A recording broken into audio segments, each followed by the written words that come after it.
bagong update guys. New update guys. Meron ng wooden chest. Tsaka tawag dito, iron chest. Yes sir. Ngayon lang nagkaroon ng ganito dito sa sa Dead Town. Kung sa Minecraft may ganito agad, sa Dead Town ngayon lang alam ko. Kahit sa original version niya, dati wala talagang chest. So malaking bagay para sa mga player. Kasi minsan pag pupunta kang tawag dito, boss fight or na-deads ka doon. Ayan, pupunta kang boss fight, na-deads ka doon. Mawawala na agad yung mga item mo, kailangan mo pambalikan. Ngayon, alam mo yun, pwede ka nang gumawa lang nito. Sa siya guys, placeable. Ayan. Actually meron na ako pakita ko lang sa inyo kung paano ginagawa. Ito meron na ako niyan. Ayan oh. Pero yeah, parang ganyan lang siya. Kasing laki lang siya ng battery. Yan, ng mga kasing size lang siya ng mga generator. Pero yeah, pakita ko sa inyo. Ito siya pag nilapag mo guys. So maglalagay ka dyan ng mga item mo. Let's say mga equipment, usable, yan, kahit ano. Kung gusto mong ilagay, kiklik mo lang. Sa phone, ganun lang din, kiklik mo lang din guys. Click nyo lang sa screen. Since nasa PC ako, click. Or di kaya, didiinan mo lang siya.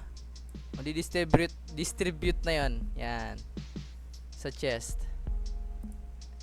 So ganun lang, ilalagay nyo lang sa chest yung mga mahalagang bagay na mahirap hanapin, mga medyo rare, tulad na itong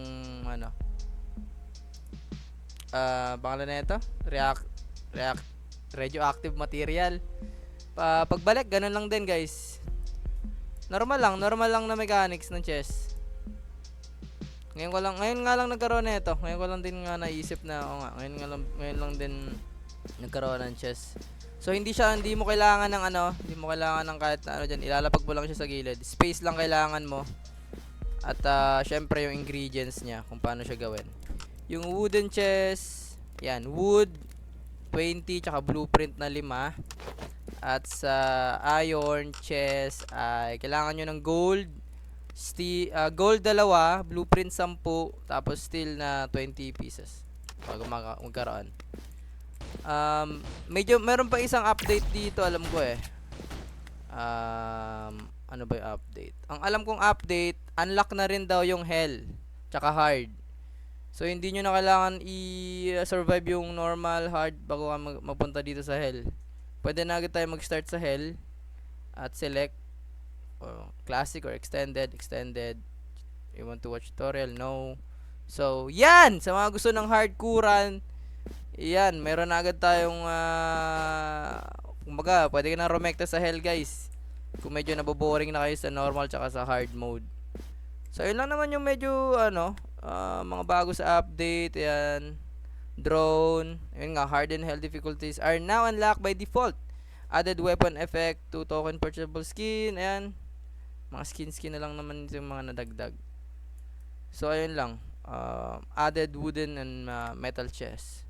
Comment down below guys kung ano yung tingin nyo. Maganda. Para sa akin maganda. Wala naman siguro magko-comment na hindi maganda yung nangyari dito. Nagkaroon tayo ng chest, diba? Kasi save natin yung mga natin items. Madami din pwedeng ilagay, diba? So ayun lang. Next episode, ayayin ko yung mga ka-multiplayer ko. Since unlock na nga yung hell, doon kami gagawa ng base. Try namin doon magpag-boss fight. Comment down below guys kung paano ko ba ayusin yung base ko. Kasi ayan, tira nyo naman gulo-gulo yung wiring. Pero yun lang. Salamat. Like, subscribe. Peace out. Video out.